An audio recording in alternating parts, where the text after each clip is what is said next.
안녕하세요. 무더위, 장마, 그리고 코로나까지 정신없는 요즘입니다. 이럴 때일수록 하루하루 건강하게 지내시고 활기찬 삶을 즐겨야 할 텐데요. 그런 의미에서 오늘은 속 시원한 동치미 샐러드를 준비했습니다.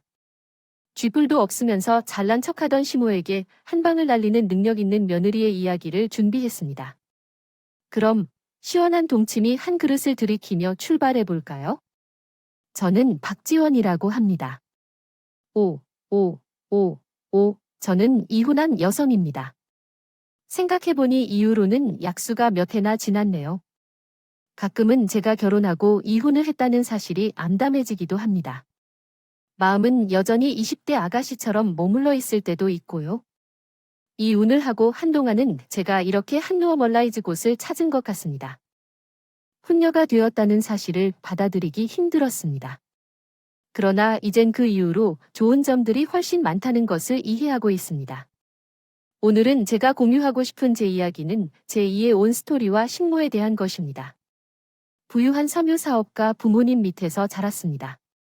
부잣집 외동갈로서 철없이 자란 가난한 집 아이로 생각했던 나는 대학에 입학하게 되었습니다. 대학 3학년 때 남자친구와의 사이에 아이가 생겼다는 소식을 듣고 얼떨결에 결혼하게 되었습니다. 부모님은 당연히 큰 충격을 받았고 아이를 포기하라고 조언하며 병원으로 끌고 갔지만 나는 내 인생이니까 끝까지 내가 선택할 것이라고 결심했습니다. 지금 생각하면 말도 안 되는 어리석은 행동이었지만 부모님의 반대 속에서 결혼하고 친정과 연락을 끊고 살아왔습니다. 결혼 직후에 아이를 낳고 결혼 생활을 시작했죠. 시아버지와 어머니는 외면하지만 눈에 띄는 것들에 신경을 많이 쓰셨어요. 가난한 형편임에도 불구하고 항상 중고라도 외제차를 타야 했고 매달 과자를 내며 옷을 사시는 등 돈에 민감하셨습니다. 이러한 이유로 집안은 계속해서 돈으로 얽혀가게 되었습니다. 남편 또한 돈 여부에 상관없이 자신이 사용하는 브랜드 제품을 선택하고 각오하고 살아야 한다 생각했습니다. 아주 싼 물건을 사는 방법이 없었습니다. 아기가 태어나고부터 아이를 키우는데 매달려 있을 때 남편은 농업에 뛰어들었습니다. 새벽 일찍 나가서 늦게까지 돌아오는 남편은 우리와 아이와 함께할 시간이 없었어요. 저는 하루 종일 아기를 돌보다 보면서 아이 자리에서 잠이 들고 또 아기가 울음소리를 지르겠죠. 그렇게 홀로 아기를 보살펴야 했기 때문에 제때 머리를 감을 수도 없었고 옷도 제대로 챙기기 어려웠습니다. 손톱조차도 정확히 갈라서서 없고 화장실에 가는 것조차도 쉽지 않았어요. 어른들은 때때로 신경이 사나워 보였는데 연락 없이 방문해서 식사까지 2끼 이상 먹고 갔습니다. 우연히 젖먹이 수령하는 일이 있었어요. 젖먹임이 민망하게 느껴져서 배려가 부족한 시어머니와 시아버지가 너무나 자주 있었어요. 육아에 있어서 친정 식구들입니다도 치부가 없이 처신하지 못할 만큼 정신도 나가 버릴 것만 같았습니다. 그만큼 힘든 육아 생활을 겪었죠. 남편은 남편인지라고 이렇게 얘기를 들어본 적이 있나요? 제 남편은 정말 딱 맞는 사람이 아니었어요. 육아와 가족들의 친정에 같은 것들이 모두 제게 부담스러웠고 결국은 제가 침을 정리해서 관심을 끊기 위해 최선을 다하기는 했지만 사위 노릇도 시도조차 하지 않았죠. 시간이 흐를수록 결혼 생활을 한 것을 매우 후회했습니다. 그저 편안하게 풍족한 환경에서만 살았기 때문에 얼마나 감사했는지 행복했는지 전혀 몰랐던 것이었습니다. 남편이 하루 종일 일해서 집에 오는데 육아와 집안일에는 거의 개입하지 않았어요. 아무것도 안 하고 손가락 한 번도 까딱하지 않으면서 살기 위해 단지 100만 원만 있었습니다. 그 100만 원으로 저는 3인 가족의 식사를 준비하고 아기용품과 가정용품을 구매했어요. 너무나 힘들고 숨이 막혀오는 듯했지만 저는 참고 참았습니다. 어릴 때부터 좋아하는 수업을 듣기 위해 가던 브랜드 커피숍도 가지 않고 때때로 동네 작은 커피숍에서 가장 저렴한 커피를 골라 마셨어요. 그런 날은 일주일에 한 번이나 2번 정도 있었죠. 백화점에서 가격을 보지 않고 그냥 예쁜 옷을 사곤 했던 제가 인터넷 쇼핑몰에서 가장 저렴한 것만 골라서 할인 쿠폰까지 써서 구매한 적도 있었어요. 그리고 겨우 한 번 사이버 먹튀, 날이면 남편에게 아끼지 않고 돈을 써줬습니다. 또 쇼핑을 했다며 절망했었어요. 그렇게 하루를 살아내다 보니 너무 서러웠고 억울했어요. 그냥 부모님 말씀대로 했으면서도 남친과 헤어지고 아기도 지우니 아무것도 채울 수 없다는 공허함 속에서 공부를 더 많이 해야 했을까요? 그런 생각을 하다가 아기에게 미안해하며 자고 있는 아이를 안아안고 울던 적도 있었어요. 너무 피곤해서 친정 식구들의 얼굴도 가물거리기 시작했죠. 아기를 낳고 아이가 유치원에 다닐 때까지 전혀 연락하지 않았기 때문에 그런 상황이 벌어진 것일까요? 저는 스스로 자체에서 고아가 된 듯이 고립되어 있었어요. 그 결정이 남편과의 관계에 있어서도 더 나쁜 쪽으로 영향을 미친 것이었음을 나중에 알 수 있었죠. 저는 결혼 3주년을 맞이하며 어느 날 TV 드라마를 보던 중 여주인공이 친정어머니가 사망하여 오는 장면을 보면서 좌측에 계신 엄마를 그리워하게 되었어요. 어떻게 지내고 있는지 너무 궁금해져서 상상해봤습니다. 10년 전 결혼을 하실 때 더 나아가서 회의적이었던 제 자존심 때문에 한 번도 연락하거나 손자의 모습도 보지 않았던 것은 제 잘못이었다는 생각이 들었기 때문입니다. 엄마를 너무 보고 싶어서 어느 날 용기를 내어 아기를 데리고 버스를 타고 친정 동네로 갔습니다. 엄마와 아빠를 보고 싶었고 아기를 데리고 가는 것에 대해 걱정도 했지만 그렇게 하기로 마음먹었습니다. 그러고는 첫 정거장에서 내려서 울고 있는 아기를 끌며 짐을 싸들고 가기 시작했습니다. 달래주며 친절하게 지불을 하는 골목에 아이를 걷고 있을 때 고급 세단이 내 옆으로 다가왔어요. 그 차는 옆에 세우고 창문을 내리며 엄마야, 너 이게 무슨 일이야? 하더니 바로 내 엄마였습니다. 너, 한참 뒤에 1급 피차에서 내리면서 아이와 함께 침들이기 3화절 좀 태워줘. 그렇게 하여 온 가족은 고급차에서 정말 폭신하고 편안한 시간을 보냈습니다. 한때 백화점 쇼핑을 하러 이런 차를 타고 갔던 것처럼 모든 것이 꿈같이 느껴졌는데 그것은 꿈이 아니라 현실이었어요. 엄마는 화가 나신 것 같더니 속으로 이상해 하시더군요. 그래서 저를 차에 태우고 아이만 쳐다보면서 말도 않고 계셨어요. 아기는 그래도 귀여운 존재입니다.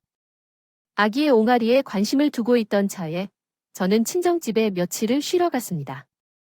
엄마는 내 몸 상태가 조금 이상했다며 전복을 써보라고 이야기했고 대게를 수산시장에서 사오라고 하며 단어 물품들을 살펴본다고 해서 백화점에 가서 비싼 물건으로 모두 바꾸라고도 했지만 아기를 챙겨줄 사람 없이 쉴 수 있도록 돌보러 보내려는 마음을 이해하지 못하고 계셨습니다.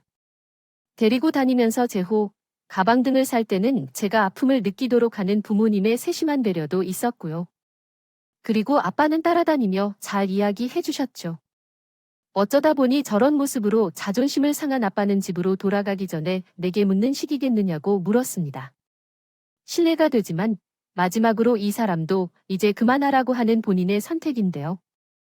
어떻게 해야 하는지 우리가 도와줄 수 있는 게 있으면 도와주며 함께 살자고 이렇게 말에 어린 손주를 보고도 계속 모른 척할 거냐고 물었어요. 아빠는 며칠 그렇게 말씀도 안 하시다가 정원에서 커피 한 잔을 마시고 계실 때 제 영호영 아이의 이름을 물었어요. 여아파하여는 예쁜 이름이에요. 라고 말씀드렸어요. 그래서 어떻게 지는지 물었어요. 아빠.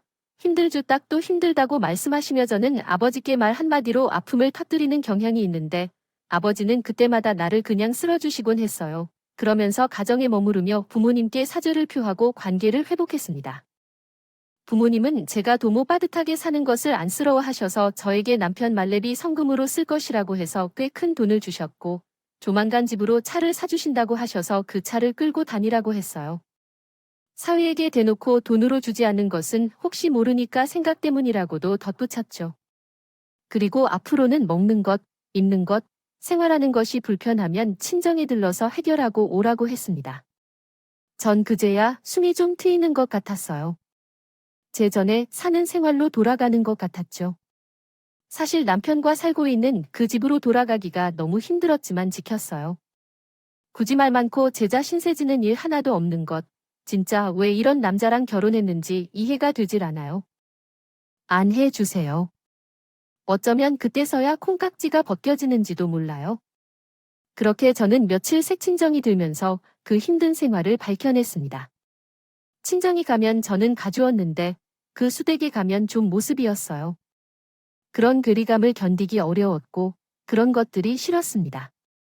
저는 남편과 그만 갈라서 고 혼자 편하게 아이를 키우고 싶은 마음이 들었어요.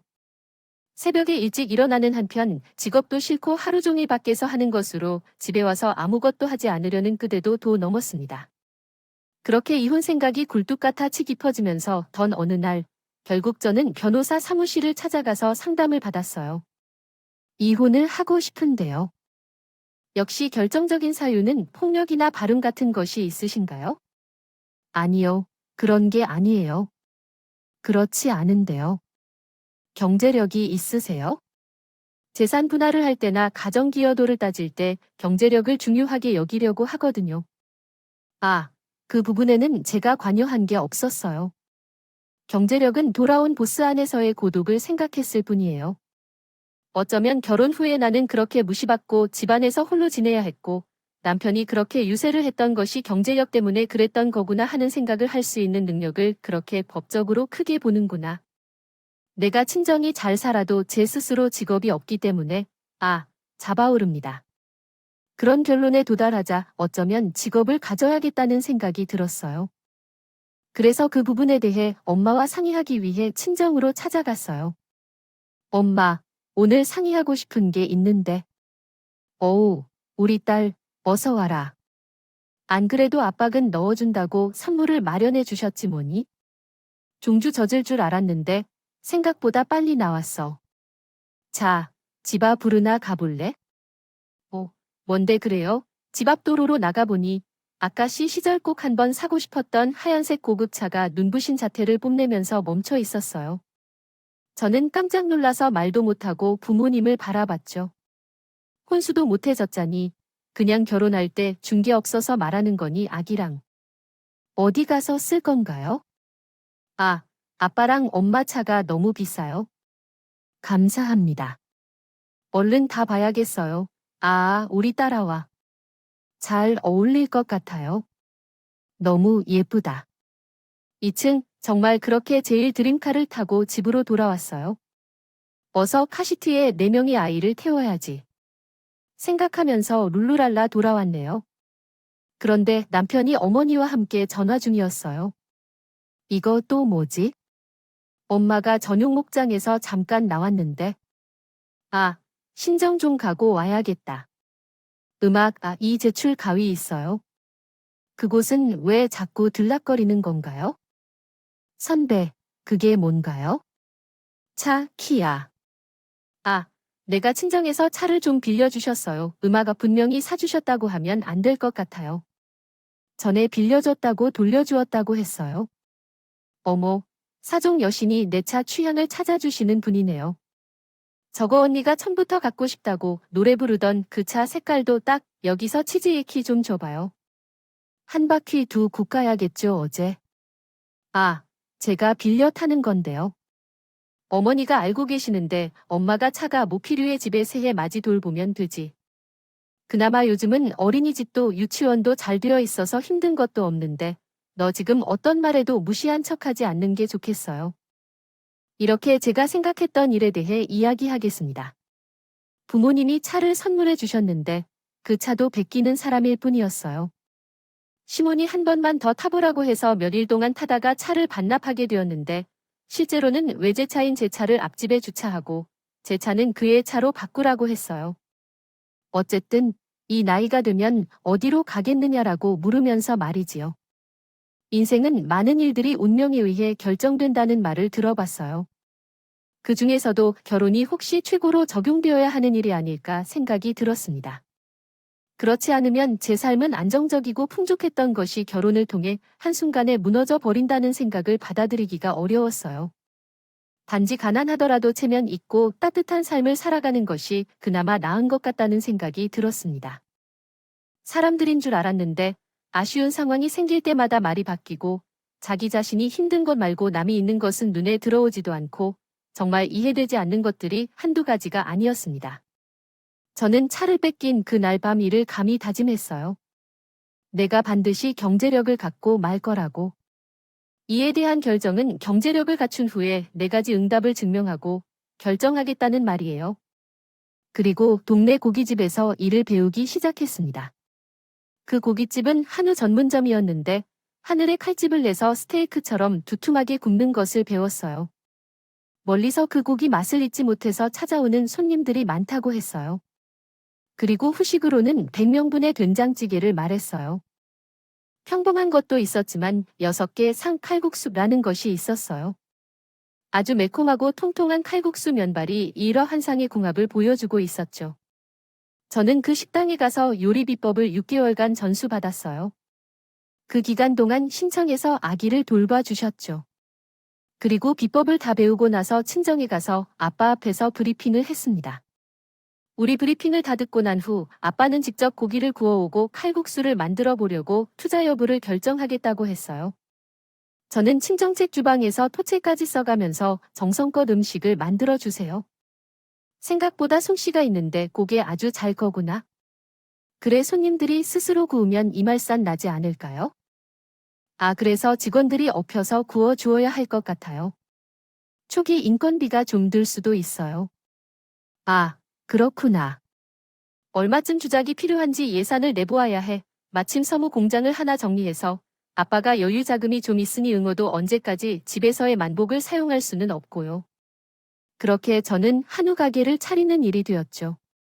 친정의 전방적인 지원 덕분에 제가 한우집을 차릴 거라고 하자 남편과 시댁은 처음엔 무슨 소리냐는 듯 콧방귀를 뀌었다. 찜한 가게 인테리어 현장을 따라가 보고 넓은 가게 부지와 종업원들의 체험 과정을 보더니 더 이상 아무 말도 못했어요. 어차피 자금 신정해서 다 되는 것이었기 때문에 당연히 아무 말도 없었고요. 저는 1인분 가격을 비싸게 책정했습니다. 1호 코스를 주문하는 저녁 특선의 경우 약 20만 원 정도의 고급 코스를 마련했고 전문 조리사들이 고급 음식들도 추가했어요. 뿐만 아니라 직원들을 관리할 매니저도 함께 구해 가게 오픈을 준비했죠. 오픈 이전부터 광고를 많이 퍼뜨렸고 지역에 큰 한우 전문점이 없었기 때문에 저희 가게에 많은 기대가 모이고 있습니다. 그러나 문제는 한우를 먹으러 오는 손님들이 얼마나 될지 의문입니다. 시장 조사에 따르면 근처에 경쟁 선점이 있었고 또 다른 한우 전문점이 근처 공공지역에 있었기 때문에 전체적으로 낙관적입니다. 그러나 피땀 흘려 진행한 인테리어 공사와 체험이 끝나고 마침내 가게를 오픈할 수 있었던 그날이 있었습니다. 가게는 온종일 사람들로 가득하였습니다. 온 동네 사람들이 이 가게에 모였던 것만 같았어요. 손님들은 바글바글하였고 제가 정신을 못 차리고 있었어요. 친정부모님이 오셔서 정신이 하나도 없으니 밥은 안 먹고 그냥 가겠다고 하실 정도로 바빴습니다. 그래서 친정부모님이 오전 해오시고 가신 후에 시댁 식구들이 가게를 돌아보러 오셨더군요. 신부는 특히 자기 남동생인 남편의 외삼촌네까지 데리고 오기로 왔을 때 너무 바쁜 가게의 입구에 우두둑거리고 서 있더군요. 그러더니 어머니가 깨닫고 오셨다고 말씀하시면서 우리가 왔습니다. 아, 어머님 오셨어요. 가게 평이 좋아서 식사하러 왔는데 왜 이렇게 붐비는 거지? 우리 어디 앉아야 하죠? 어머님 죄송한데 미리 말씀을 주시겠어요? 지금 테이블이 만석이라 대기 중이고 지금 대통령이 와도 자리 못 드릴 거예요. 얼마 전에 예약을 했다고요? 이따가 3시에 프링크 타임으로 오시면 어떨까요? 어머님의 실망한 표정을 봤어요. 그래도 어쩔 수 없겠지만 진짜로 자리가 없어요. 남편도 기분이 좋지 않았지만 그냥 웃어 넘겼어요. 브레이크 타임에 오시면 조금 기다리시면 사람을 안내하고 음식을 제공할게요. 가게 안으로 들어가면 당신도 거기에 앉은 화분 하나가 없네요. 그렇게 적이 없는 상태에서 저는 섹시 코드에 빠져들어서 냈습니다. 술을 낸 남편은 삐죽거렸지만 그들에게는 이미 아무것도 없었기 때문에 위조를 깔아보자고 언니가 했어요. 가게는 날이 갈수록 번창해 가고 있고 저는 더 바빠졌어요. 그런데 한날 저는 정신없이 바빴던 와중에 아기가 밤중에 고열이 났어요. 지쳐 잠들어 있었던 제가 아기가 고열이 있다는 걸 나중에 알고 급히 큰 병원 응급실로 뛰었죠. 그랬더니 중요하지 않아 보이던 부분이 고막 이상을 초래하여 인공 고막 수술이 필요하다는 결론이 나왔어요. 너무 바빠서 이슈터 이모에게 이야기를 해주지 못한 채 일이 진행되었어요. 아기가 맞게 뒀다가 아픔과 죄책감으로 속상해하고 있는데 남편이 소식을 듣고 저에게 와서는 대뜸 제 뺨을 후려치는 겁니다. 철석. 이게 무슨 짓이나 점심 빼먹어서 사업에는 원에 설친다고 했다가 애나 권사 못하면서 무슨 사업이야? 당장 저희 처해말에서 그냥 관리해줄 사장을 뽑으라고 하고 넌 다시 습을 있어. 얘는 엄마가 챙겨야지 넌 엄마잖아. 아, 이게 다 내 잘못이라는 거야? 내가 집에 있으면서 얘 돌보려고 했지. 근데 그런 나능력 없는 인간 취급하면서 갈싹 건 너 아니야? 밖에서 꼴량도 몇백 벌어온다고. 잘난 척을 하고 뭐라 하는데 그래도 결국 통보받아. 지금은 왜 그럼 나를 때리고 있나? 아프다고 속상해하지만 너는 어떤 책임도 없고 잘못도 없어. 예를 들어 권위자는 오르막길에서 엄마인 나만큼 해야 한다는 태도로 행동해. 책임은 아디 다른 이에게 푸시되고 이제 어디서 이를 내게로 가져오나. 그래서 나는 그 길로 친정에 아기를 맡기고 나가서 진단서를 써야 했어. 너무 화가 나서 감당할 수가 없었어. 능력이 없고 가난해도 성실하고 착한 사람으로 생각했는데 사람은 손을 쳐 엄마가 그런 사람이라고 생각했는데 어떻게든 아기가 아프고 속상해해도 그 책임을 왜 내게 다 넘기냐. 여러분들은 이런 생각을 이해하실 수 있나요? 나는 오늘까지도 그런 생각이 이해되지 않아. 왜 나 혼자 애를 쓰는지 이유를 이해하지 못하겠어요. 만들어낸 끝에 최근에는 엄마만 지려고 하는 것 같아요. 그렇게 진단서를 받은 후에 다시 변호사 사무실을 찾았어요. 폭력 행위가 있었고 이제 경제적으로도 준비가 되어 있기 때문에 변호사는 아주 유리하게 활용할 수 있을 거라고 말했어요. 이전에 오셨을 때보다 상황이 매우 좋아졌다고 말씀하셨죠. 아이의 아빠이기 때문에 조금만 더 고민해보겠다고 하고 남편의 사과를 기다렸습니다. 너무 오래 기다릴 수는 없어서 정확히 2주 동안만 기다려보기로 했습니다.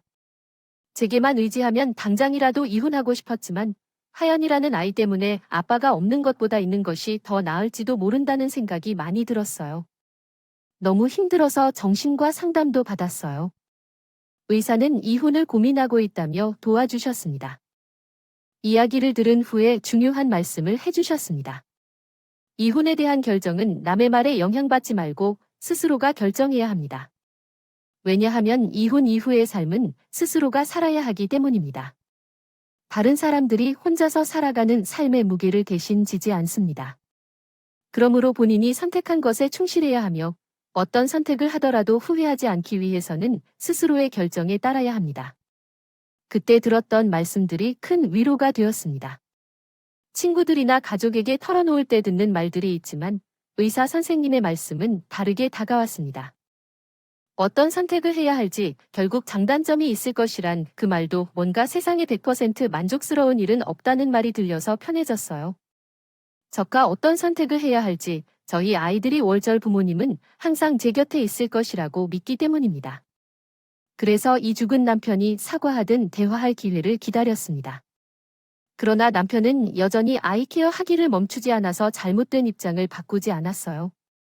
모든 책임을 다 돌리고 내가 실수해서 모든 것을 망치는 게 저라고 원망하며 결국 사과조차 제대로 하지 않았습니다.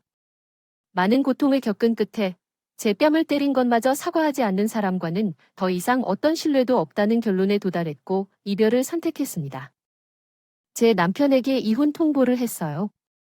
그러나 남편은 그제서야 정신이 돌아오는 것 같아 갑자기 저에게 빌기 시작했어요. 이용을 많이 못하겠다고 말했죠. 전연히 주간을 기다리고 시간이 흐르다가 이제 소송을 할지 합의를 할지 물어봤습니다. 남편은 계속해서 절기에 매달려 있었어요. 그렇게 두세 달을 매달리면서 이용을 많이 못하겠다고 하더니 결국 조정을 선택했죠. 변호사를 고르고 조정 조건을 합의했고 그렇게 방향이 결정되었습니다. 다만 남편이 간곡히 부탁한 것이 있었어요. 부모님께는 비밀로 해달라는 내용이었죠. 내가 언제까지 비밀로 할 것인지 물었더니 남편이 내가 마음의 준비가 될 때까지라고 말했어요. 아들에게만 비밀로 해달라고 부탁했는데 그 정도는 부모님께 할 수 있지 않겠느냐고 저에게 반복해서 부탁하는 거예요. 처음에는 내키지 않았지만 같은 자식의 입장으로 어떤 마음인지 이해했다고 했습니다. 그리고 남편에게 말했죠. 모든 가족 모임, 명절에 참석한다는 척하거나 부를 생각하지 말라고. 진짜 가만히 있진 않을 테니까. 알았으니까. 바빠서 못 간다고 할 테니까 내가 전해준다고 할 때까지 가끔 엄마 전화 오면 받아주고 별일 없는 것처럼 조금만 대해줘. 알겠어. 내 마지막 외로운 줄이나 알아. 그렇게 우리는 시댁에는 알리지 못한 채 이혼하게 되었습니다. 처음에는 이혼, 11월, 은 그 호칭을 받아들이기 힘들었던 시댁이지만 시간이 흐르자 마음이 편안해졌습니다. 처음에는 내 위치가 아닌 어딘가에 너무 오래 머물렀거나 내 삶의 흔적이었다는 생각이 들었어요. 남편과 시댁이 사라지자 내 삶은 넓고 길고 빠른 고속도로를 운전하는 것 같이 확실히 가득했어요. 가게는 수익이 무척 잘 나오고 저는 가게 대표로서 프랜차이즈 제안을 받고 체인점을 모집하고 있었습니다.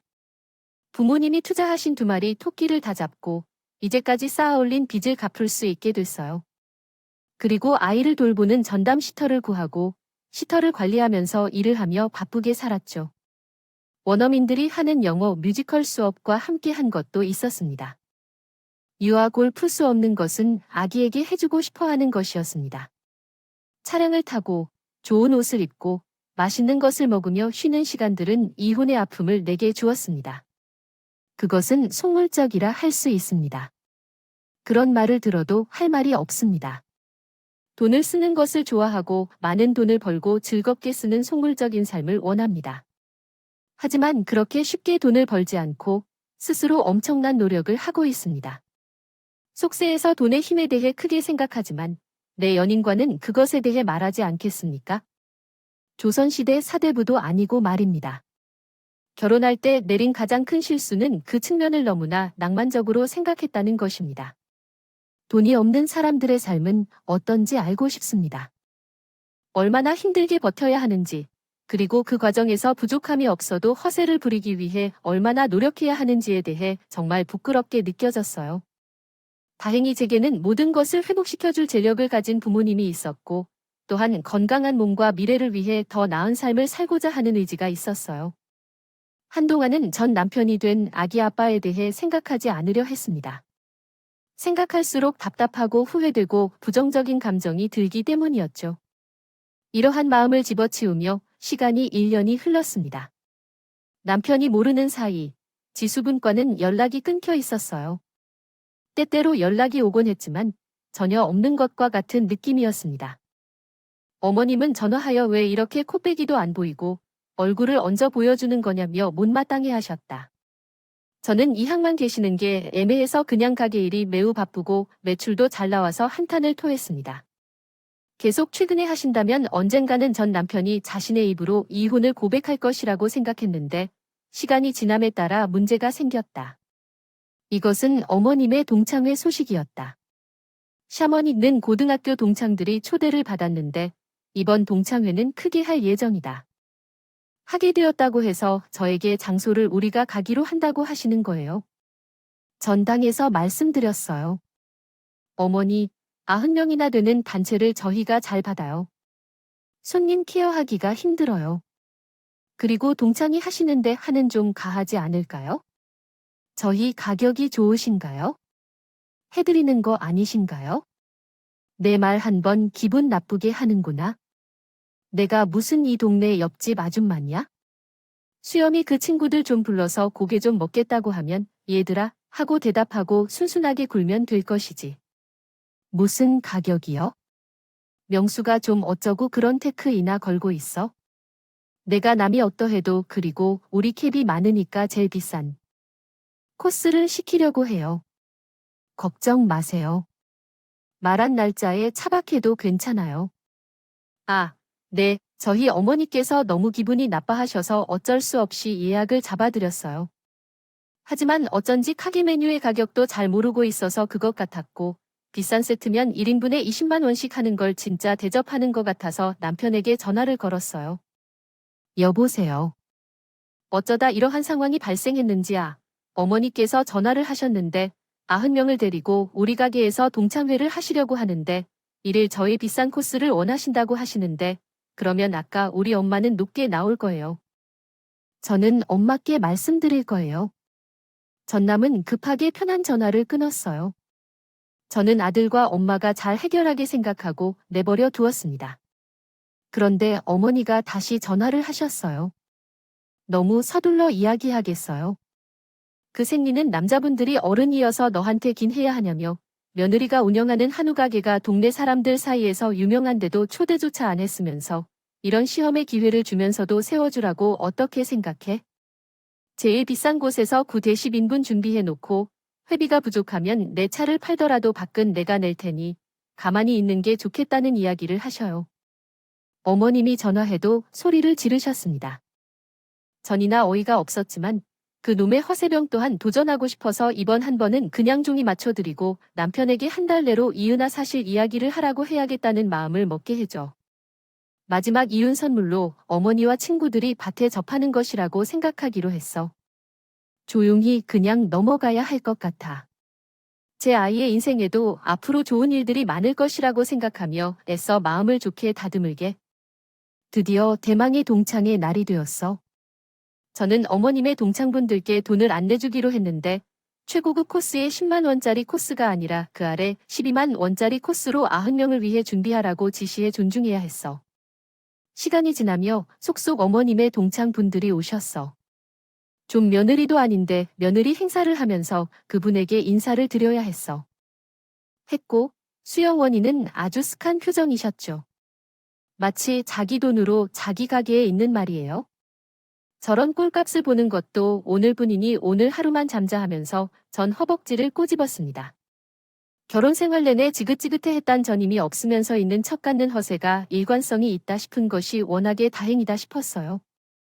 어서 앉아 오늘 먹고 싶은 걸 타 먹어. 어머, 여기가 인터넷에서 크게 유명하다고 하던데. 인테리어가 너무 고급스러운 건 아니지 않니? 너무 멋진 애 예면 일이 잘 봤어요. 우리 아들이 결혼하기로 했는데 며느리가 결혼을 원하고 얼마나 열심히 애를 썼는지. 그 아기 애니 우리 아들은 정말 예의 바르고 성격이 좋고 잘 어울리잖아. 그래서 제가 듣고 싶지 않은 소리라도 최대한 듣고 지나는 척하며 직원들을 도와주라고 지시하고 회의에 참석했어요. 정말이지, 감히 터부 기술이 부족하다고 생각되네요. 그런데 찾아보니까 최상급 코스 요리에는 전복구이와 오미자 식희 등 몇 가지 추가 메뉴가 있더라고요. 우리 얘한테 먹을 것 좀 쌍코로 줘봐. 며느리가 당연히 최상급 요리를 준비하고 있으니까. 얘야, 여기 와서 도와봐. 어머니께서 전복 요리하고 위하셨더니 갑자기 홍피해가 있어 인터넷에 메뉴가 공개되면서 어머니의 동창분들이 이것은 최고급 사안이라고 생각하셨는지 꼬투리를 잡으시는 것 같았어요. 저는 슬쩍 12만 원짜리로 깔려동 꼼수에 걸려 울며 겨자먹기식으로 제일 비싼 코스 요리를 뒤늦게 만들어서 서빙했습니다. 어머님 손님들 때문에 원래 최고급 코스를 드실 수 있었던 손님들이 다른 코스를 드시게 되어 손해가 발생했었어요. 이렇게 손해가 발생하였으니 어머님을 설득해서 어떻게든 밥값을 다 받아내야겠다는 생각을 했습니다.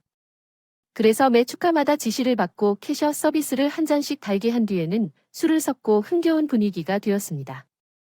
즐기신 동창분들이 거의 나가셨고 어머님이 저에게 오셨습니다. 어머님, 오늘 음식 맛있게 하셨나요? 만족스럽게 드셨어요. 음식값은 몇 주 드셨어요? 1인당 20만 원으로 18인이고 총 1,800만 원인데 제가 술값을 미수로 보면 그만큼 빼드릴게요. 어떻게 계산하시겠어요? 네, 돈 다 줬다고 했는데 왜 뺐느냐고 하셨잖아요. 응. 어머님, 회비는 내는 거로 했는데 모자라면 사비로라도 내야 된다고 하셨잖아요. 네, 살면서 한 달에 10,000원씩 가져갈 테니까 다른 나라에 넣고 내가 갖고 싶을 때 꺼내는 거지요. 가족들과 함께 길에서 무슨 음식값을 받을지 고민하고 있어요. 어머님, 2개로 가시면 어떻게 해요? 라고 물었더니 어머니의 친구들이나 시장 등 여러분들을 만난 일이 있지만 오늘은 장사가 전혀 되지 않았다는 것을 알게 되었어요. 지금까지 매출이 얼마인지 아세요? 라고 물으니 어머님이 얘가 둔떡이 올랐나라며 고개를 숙이고 계셨어요. 늙은 시어미나 친구들과 대접하는 하루에 한국까지 오면서 온갖 못할 소리를 하네. 정신 좀 차리고 살아. 언제나 우리 아들을 존중해야 해. 정독해야 하니까 그래도 너랑 사라지지 않아. 정말 고마워해라며 말씀하셨어요. 어머님이 갈수록 말도 안 되는 소리를 하시면서 절로 화가 나타났지만 남편과의 약속을 생각하며 말하지 않으려 했었어요. 하지만 남편이 사라지고 있는 것이라며 억지로 참고 있어야 한다는 식의 말씀을 하시며 이성이 끈을 놓고 말씀하셨죠. 아줌마, 거기 서요. 어머니가 몇 보 앞으로 걸어가던 중에 갑자기 옷도 멈춘 것을 봤어요. 이때 음악이 흘러나왔어요. 그리고 나서 아들과의 관계가 1년 된 아줌마가 한 말씀하고 있는데 이제는 남남이 되었다고 하고 있어요. 그리고 가끔 안내되면 경찰에 신고할 것이라며 무언가를 끌고 나가보라고도 하고 있어요. 음악이 계속 나오면서 이어지고 있어요. 벌써 1년이 지났고 아들과 나들이를 많이 가게 해달라 해서 부모님께는 말하지 말아달라고 해서 그동안 말하지 못했어요. 그래서 밥값은 받을 수 없으니 당장 돈을 내놓으라고 말했어요. 돈이 없다면 매일 가게에 나와서 돈을 모아주기는 해야겠어요. 설거지를 하신다고요? 설거지 일당을 하나 잃으면 10만 원 정도 되니까 180일 혹은 6개월 정도 하시면 되겠네요. 마침 설거를 잘 받아 구하던 참이더라고요. 잘 됐네요. 저는 속에 있던 모든 응어리를 그냥 다 말로 써버렸어요. 어머니에게 아줌마라고 소리 질렀을 때 그동안 쌓았던 모든 스트레스가 풀리는 기분이 들었어요. 제 이야기를 듣고 어머니는 갑자기 울상을 짓더니 주에게 사정하기 시작했더군요. 아가, 미안하다. 내가 윤 한 줄도 모르고 아이 밥값을 어떻게 하냐. 아, 이걸 그렇게 비싼 코스 요리를 시켜가지고 갈비탕이나 한 그릇 생먹으면 될 거려. 아, 그냥 한때의 시어머니가 어떤 사람이 늙어서 주책을 부렸다고 생각하고 넓은 마음으로 한 번만 봐주면 안 되겠니? 그러기엔 돈이 너무 크죠? 절대로 그냥 넘어갈 수 없으니 집에 가서 어떻게 하실지 상의하시고 연락 주세요. 오늘 경찰을 부른 것만 해도 전화리 다 했다고 봅니다. 알았다. 미안하다. 어머니는 그렇게 기세등등하던 모습에서 사기가 꺾여 풀 죽은 모습으로 돌아가셨습니다. 어르신이시지만 그래도 너무 했나 싶은 생각도 들었지만 그동안 제게 했던 것을 생각하면 당해도 싸다 싶었어요. 그 후로 전 남편에게 전화가 왔어요. 엄마가 어떻게 하셨는지 잘 들었고 돈이 얼마인지도 들었는데요. 월급을 나눠서 다리가 아파져도 신고하지 말고 참아 넘어가야 합니다. 그것을 요구하지 마세요. 그렇게 볼일을 하지 말고 할 줄 아는 것이 있냐고 자신을 들어보던 인간이 그 돈 때문에 곤두박질 쳐비는 모습을 보고 후회했습니다. 여보, 예전에 부부였던 관계로 당신에게 큰 어려움을 겪을 때 지원해주고 싶습니다. 생활비로 100만 원을 주고 돈을 아껴 써야 하는 상황에 처한 당신이 마음이 아파요. 1000만 원은 큰 돈이 아니에요. 당신에게는 너무나 큰 돈이에요. 한 달에 300만 원밖에 못 벌었는데요. 아, 여보, 미안해요. 제가 당신과 함께 살 때도 당신 친정에 대해 어떤 것인지, 사람이 어떻게 다른지, 그런 점들을 잘 몰라서 많이 배워왔습니다. 근데 어머니가 이렇게 말씀하시니 제가 참 민망하고 괴롭습니다. 그냥 못된 남자일 뿐이라고 생각하고요. 어쨌든 경찰 신고하거나 그런 일은 하지 마시고 제가 한 달에 1000만 원도 더 내들 것이니까. 화차벨 한 번만 너무 싫어요. 미안합니다, 정말. 알겠어요. 지금 당신의 삶과 제 삶은 조금 다르다는 걸 이해하고 있어요. 생활비가 100만 원이라고 말하면서 돈을 버는 요즘 있던 이야기들은 부끄러울 뿐입니다. 달에 1000만 원씩 꼭 갚아야 하는 만날이 몇 주가 있었는데 감안해 주려 했는데 안 되겠군요. 그냥 1825만 원으로 정확히 맞춰야겠어요. 갑도 로켓 이제 안 붙일게요. 그루 씨는 전 남편에게 다달이 밥값을 받는다는 사실을 지니고 있습니다. 그리고 그 지겨운 전 남편과 시댁을 전혀 안 보고 자유롭고 풍족하게 살고 있다고 합니다. 결국 사람은 각자가 살아야 할 자리가 있다고 느끼는 것 같습니다. 제가 너무 순진해서 그 자리를 찾기 위해 번거로운 과정을 겪었던 것 같아요.